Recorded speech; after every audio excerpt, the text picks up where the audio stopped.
नया चंद्रयान चांद को छूने के लिए तैयार है। चंद्रयान 3 14 जुलाई को लॉन्च होगा। इस बार चंद्रयान चांद पर लैंडिंग से ठीक पहले के 15 मिनट को मात देने के लिए तैयार है। 4 साल पहले चंद्रयान 2 के लैंडर की क्रैश लैंडिंग से चांद को छूने का सपना अधूरा रह गया था, लेकिन इस बार कोई कसर नहीं रहने वाली है। आखिर इसरो को इस बार क्यों इतना भरोसा है? हिंदुस्तान टाइम्स को दिए इंटरव्यू में इसरो चीफ ने बताया कि चंद्रयान 3 की डिजाइन फेल्योर बेस्ड डिजाइन है, जबकि चंद्रयान 2 सक्सेस बेस्ड था।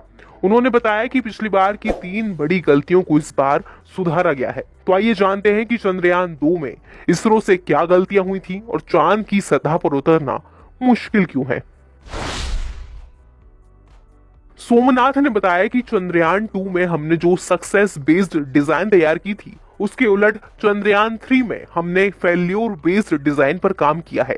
हमने उन सभी संभावित गड़बड़ियों को ध्यान में रखते हुए इसे तैयार किया कि फेल होने की पॉसिबल क्या स्थितियां हो सकती है जिसे वो पार कर सके। दूसरी बड़ी गड़बड़ी ट्रेजेक्ट्री से जुड़ी थी। ज्यादा थ्रस्ट यानी कि दबाव पैदा होने की वजह से ऐसी स्थितियां बनी जिन्हें समय रहते कंट्रोल नहीं किया जा सका, यानी कि यान तेजी से मुड़ने लगा था। इसरो चीफ ने चंद्रयान 2 के दौरान तीसरी बड़ी गड़बड़ी लैंडिंग स्पॉट से जुड़ी बताई। उन्होंने बताया कि लैंडर चांद की सतह पर उतरने के लिए जगह की तलाश कर रहा था। एस सोमनाथ बताते हैं कि बहुत चैलेंजिंग स्थिति थी।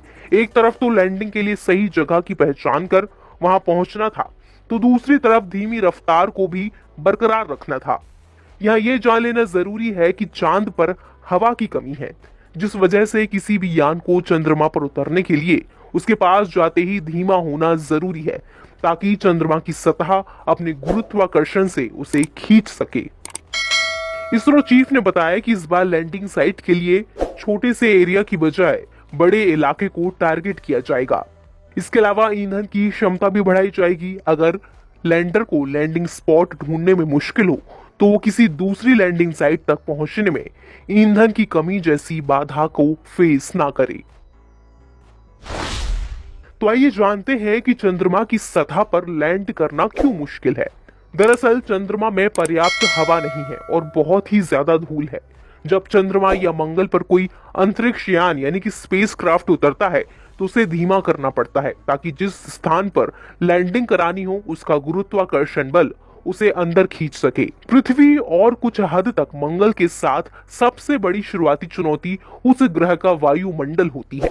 जब कोई स्पेस जैसी जगह जहां कोई हवा या गैस नहीं होती, ऐसी जगह से चंद्रमा जैसे ग्रह के वायुमंडल की दीवार से टकराता है तो तेजी से ऊर्जा पैदा होती है, जिससे आग लगने का खतरा रहता है। इसलिए स्पेसशिप खुद को बचाने के लिए हीट शील्डिंग लेकर जाते हैं, लेकिन फिर भी इसे पार करके लैंड करना एक बड़ा चैलेंज होता है।